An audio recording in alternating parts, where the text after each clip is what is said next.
On Tuesday, we celebrated the lives of Mary Lou Lunnan and Paul Bellevue.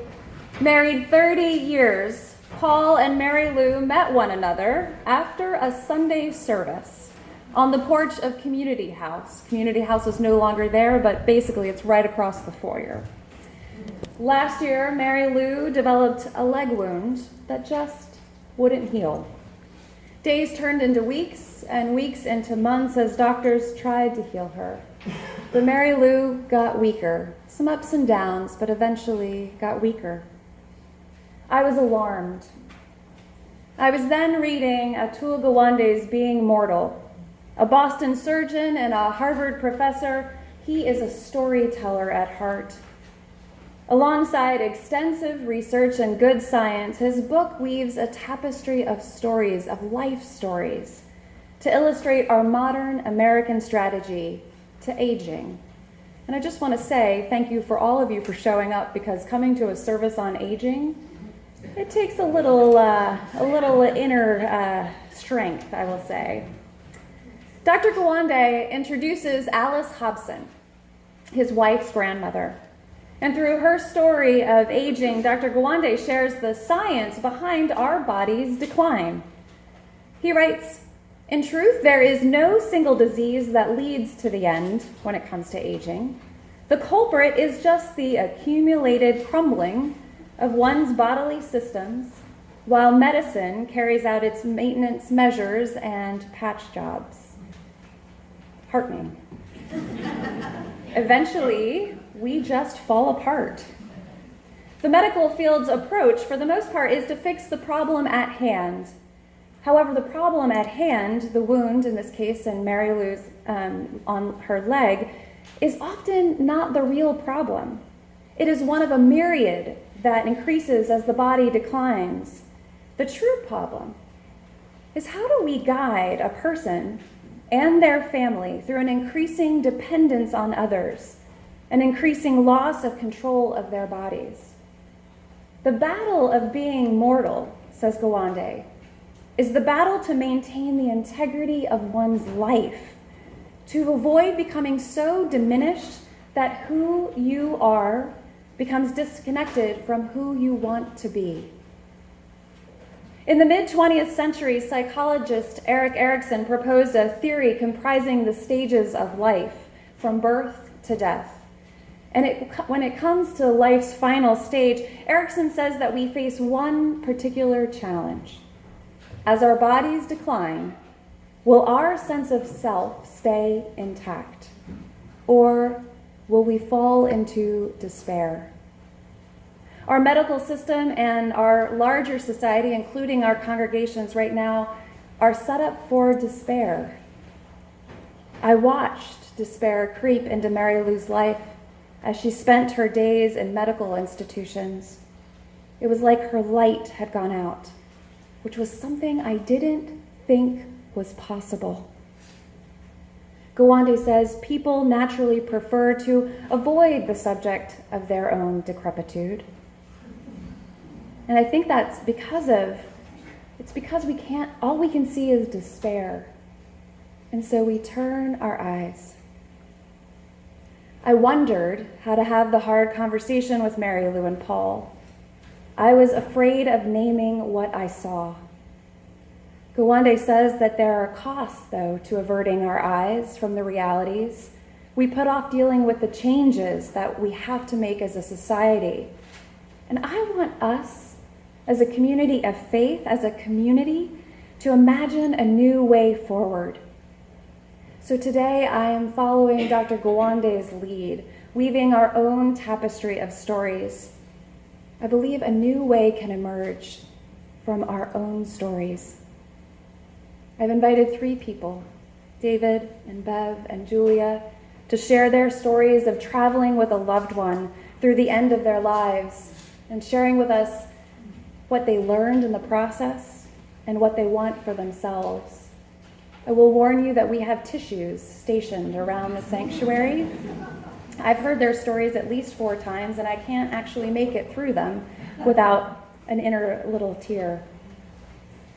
The philosopher Ronald Dworkin said that the essence of being human lies in our ability to be the authors of those lives.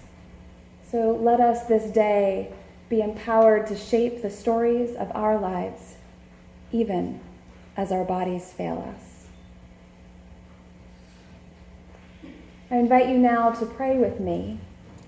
Pray with me the words of Jacob Trapp, minister of this congregation, and the prayer that was chosen by Mary Lou for her service. It is called Courage to Be. So I invite you to breathe deeply, to find your center, and to hold that which you know to be holy.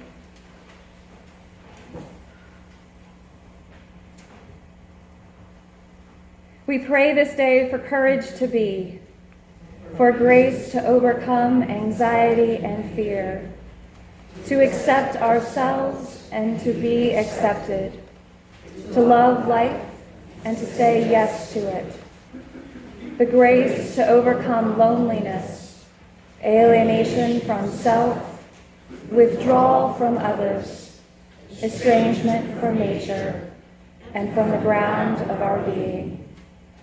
The grace which is a hidden saving power, reuniting us with the mystery, the depth, and the possible greatness of our being, to know again our wholeness and our peace. Amen. I know this rose will open. I know my fear will burn away. I know my soul will unfurl its wings. I know this rose will open. Please join me singing. I know this rose will open. I know my fear will burn away. I know my soul will unfurl its wings. I know this rose will open.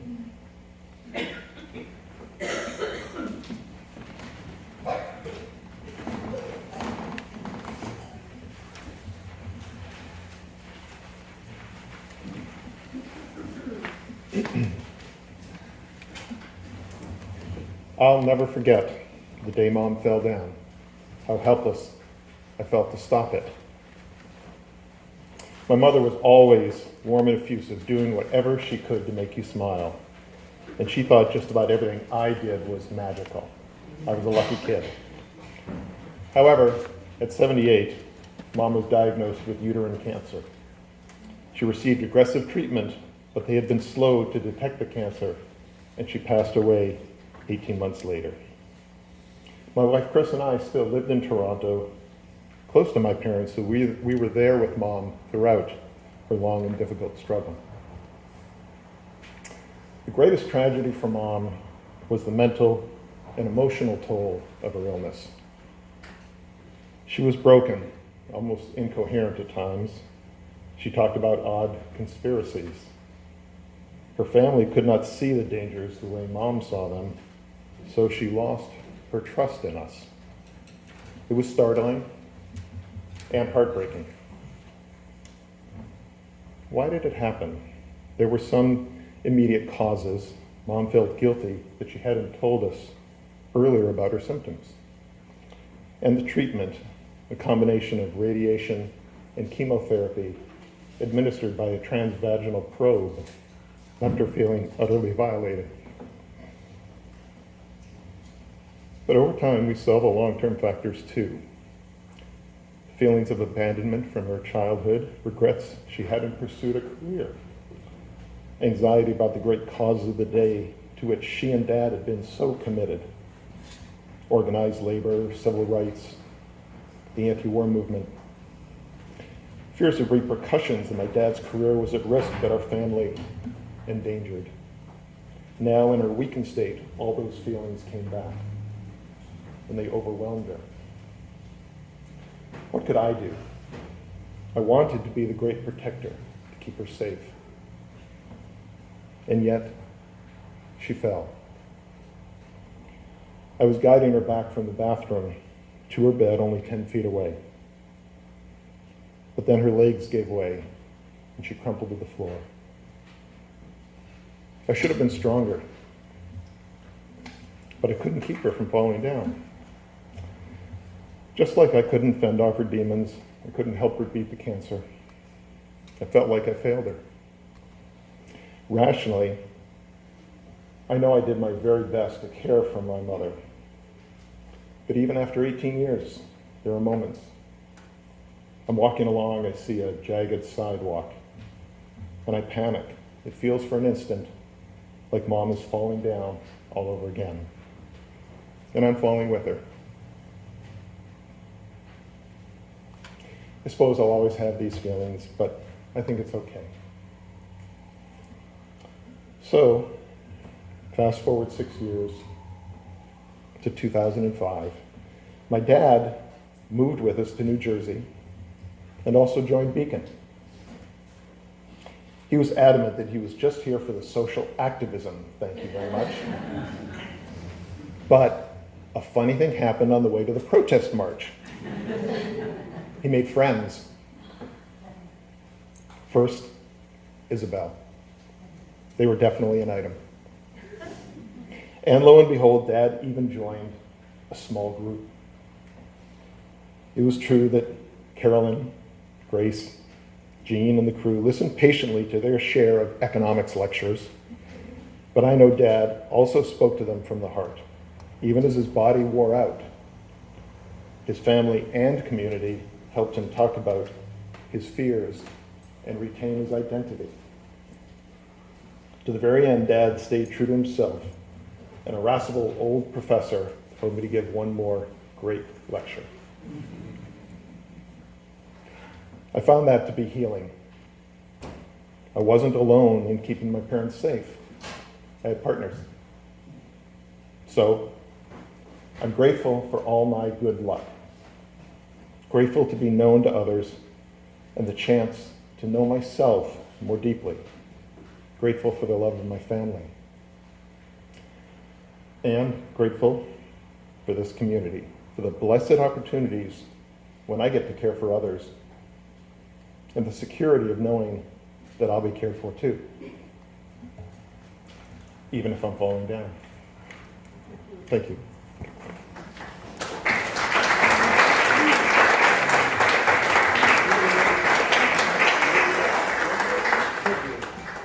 Please join us in song response. Once again, I know this road will open. I know this rose will open. I know my fear will burn away. I know my soul will unfurl its wings. I know this rose will open.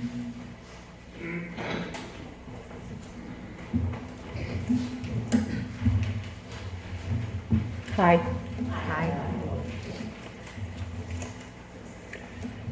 When someone you love gets a diagnosis of Alzheimer's, you usually have plenty of time to come up with a plan. When the A word was pronounced, my husband Stu was 57 years old. I was 54 and our daughters were 26 and 23. In a snapshot, the next 9 years included for us hard conversations with our daughters and family and making the most of Stu's remaining years. For Stu, living the bucket list, family time, travel time, tennis, journaling, advocacy, writing a book. For me, financial planning, balancing a social work career with caregiving, more therapy. Towards the end of his life, after Stu successfully transitioned to an excellent memory care unit, I was given a respite. A family visit to my brother's home in Amherst, Massachusetts. I remember my delight on Thanksgiving morning, galloping in an open field on horseback with my niece, Such exuberance, followed by shock. My horse bucked me off. I landed on my back with a thud. The good news, I wasn't paralyzed. The bad news, I had fractured my C2 and would be in a neck brace for a couple of months and forbidden to drive. Not an excellent outcome for the primary caregiver. It got worse. The following day, I received a call that my husband had been expelled from his home, his safe place, and that he wouldn't be able to return until his behavior changed. Yeah, I agree. This is an insane expectation for someone with Alzheimer's. Suddenly, between my own needs and my need to care for Stu, I learned how little control I had over anything. Stu spent the next month in a psychiatric hospital and died 2 weeks later. At least his last few days in hospice were peaceful. We had a beautiful memorial service in the sanctuary, packed to the brim with family and friends. A few months later, I decided to retire from my social work job, sell our house in Westfield, and to buy a townhouse in Maplewood. My big question, who was I without Stu? I didn't know the answer except who I was not. I was no longer a wife. Stu and I had worked together, owned a newspaper together, played tennis together, traveled together, raised kids together. We had been the best friends. I was the mother of grown daughters who didn't need my care anymore. I no longer had a profession, and I hated the word retired. I was a good caregiver, but I also wanted freedom from caregiving. So who am I now, 13 years later? Although I still don't know what I want to be when I grow up. I have tried to move in the direction of joy, and that has involved being open to new things, saying yes to invitations and opportunities. At one point, my daughter advised me gently that I needed to either go back to work or get a dog. I got a dog. Max the Golden Doodle. He's a delight. Energetic companion. Together we spend a lot of time outdoors walking. Walking makes me happy and keeps me grounded. Literally. I've now walked the Camino, 150 miles, from Portugal to Santiago de Compostela. I decided to find a volunteer job in Guatemala. Immersing myself in Spanish, part-time teaching, and adventures there whet my appetite for more travel, leading me to Namibia, Japan, India, Bhutan, and this summer, Provence and Spain. It's a big world out there. Along the way, traveling alone, I've made new friends, joined new groups, and expanded my horizons. Music, technology, and Pilates brighten my days at home, and visits with family and grandchildren are the best. Also, I can honestly say that my involvement at Beacon, especially my covenant group, many of you are here, has nourished my soul in so many ways. It is here that I continue to find spiritual enrichment and nourishment. Being practical, I do have a working plan as my freedom becomes limited. I've shared my living will with my kids and have a financial strategy in place for contingencies. Maybe I will give you a copy, Emily, to have on file. On the Camino Trail, I learned that the inner journey is more important than the outward one. The same can be true of life and death. At the end of our lives, we will let go of our bodies. We will let go of control. But who we are and who we're becoming, that's with us till the end. Thank you.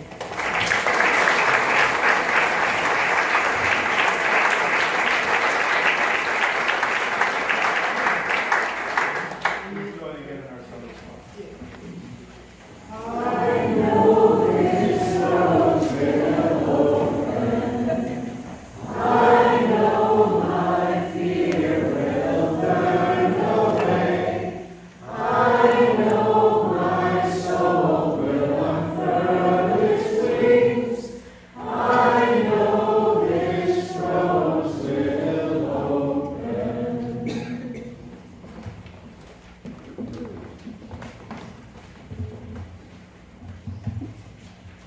Upside down will hurt.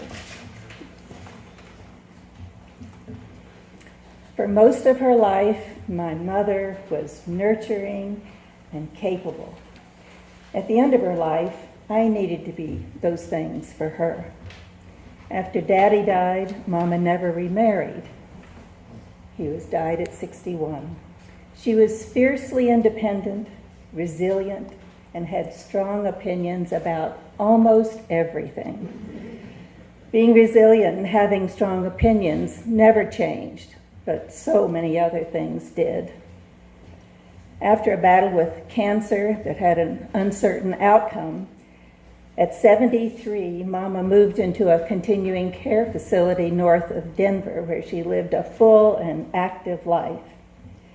She had written an advance directive when she had cancer, which she amended many times. Since I was her healthcare advocate, we discussed many times what gave her life meaning and how that changed over time. I was lucky that she thought about these things and shared them with me. Mama's independent living apartment looked out over the Rocky Mountains, where almost every summer we rented a cabin named Aloha. Being there was Mama's idea of nirvana, of heaven. She had a t-shirt that read, "When I can't hike, shoot me." That was her first line in the sand. But in her late 80s, when her failing eyesight and poor balance made it impossible for her to hike, she didn't ask us to shoot her. She adapted. After a diagnosis of congestive heart failure and the implanting of a pacemaker, a series of challenges arose, which led to a series of lines in the sand. My cane is enough. I don't need a walker. I refuse to move to assisted living. I won't use one of those bibs. I'll never drag an oxygen tank around. But she did all these things. We even figured out a way for her to receive oxygen when she was up at Aloha. It was eye-opening to me to see this strong-willed, active woman accept indignity and disappointment time and again in order to continue her life. For a long time, being present for her children and grandchildren and us being there for her was just about enough. That and spicy food. During this time, I learned the hard truths about the reversal of roles with my mother. I needed to listen to her desires and fears, but eventually to make difficult decisions for her welfare, to parent my parent, but leave her some dignity. About 16 months before she died, hospice care was set up for Mama in assisted living to manage her vertigo and pain and her oxygen needs. She directed that she not be taken to the hospital for any reason and that she wanted comfort care only. 2 more lines in the sand that she never crossed. She refused to have the pacemaker battery replaced when told it was time. Then she made arrangements for her cremation and paid for it. 4 months before her death, at 95, Mama no longer met the requirements to stay in assisted living, even with hospice care. She had to move to the hospice section of the nursing center. She had desperately not wanted to die in the nursing center, but she angrily crossed that line too and adapted to her life there. She still had her pleasures and goals. A glass of rosé, the sun on her face, voting for Obama a second time, and living to 95, which she just managed to do. An important line in the sand remained. She adamantly refused to let anyone help her to eat or to drink. She became more and more frail, but she would not cross this line. The last time I flew out to be with her, she was sleeping most of the time. When I spoke to the nurse about how chapped Mama's hands and feet looked, she told me that the redness was due to Mama's blood beginning to pool in her extremities, that she probably only had about 48 hours left to live. When Mama was awake, we discussed her condition. She told me again that she did not want to die alone or lying down, and that she was afraid of feeling like she was suffocating or drowning. We all assured her that we would not let her suffer and that we would respect her wishes. The nurses arranged Mama's bed so that she could sit up sideways, and one of us always sat on the other side of her, holding her. We told her over and over again how much we loved her and that we would never forget her and that we would always take care of each other. She spoke occasionally. Her children and grandchildren called and spoke to her. Toward the end, when Mama began to struggle to breathe, the nurse began to give her morphine so that she was made unaware of her failing breath and heart. During that final night, the last thing she said before she lapsed into a comatose state was, "Aloha, let me in." I was sitting there holding her hand next to her. I told her she could go to the cabin anytime she wanted, that she and Daddy would always be with us, especially when we were in that cabin, her heaven. And the snow began softly falling. We could see the snowflakes through the light on the path outside her window. When morning came, she began to take quiet little breaths until she quit breathing altogether. She had been brave. She had crossed many lines in the sand, faced many fears to get to the end she chose. She died free of pain, with loved ones around her, her affairs in order, and seemingly unafraid to die. As her body became more frail, she had maintained as much control over her life as she could.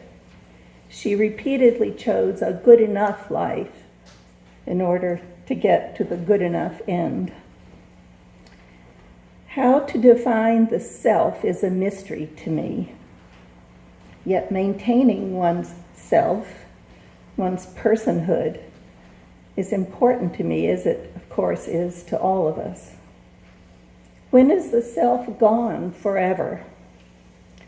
Is it lost due to lack of oxygen or the death of neurons? I watched over the years as Mama went from becoming the amazing matriarch of our family to a frail remnant of herself. She had redefined herself over and over so she would not give in to despair, and so she could enjoy her life as best she could in whatever limited way was possible. Being with her in the last years and days of her life was a wonderful gift to me. I could give back to Mama some of the nurturing she provided to me. Helping someone who is dying, providing calm and tender care, is one of the most gratifying experiences imaginable. To you, I say these things, reiterating what has been said before. Take responsibility for yourself.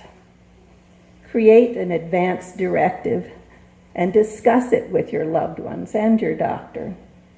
It's a way of literally protecting yourself. We are designing the nature of our dying this very minute. If we want to have a meaningful death, we must every day work to have a meaningful life.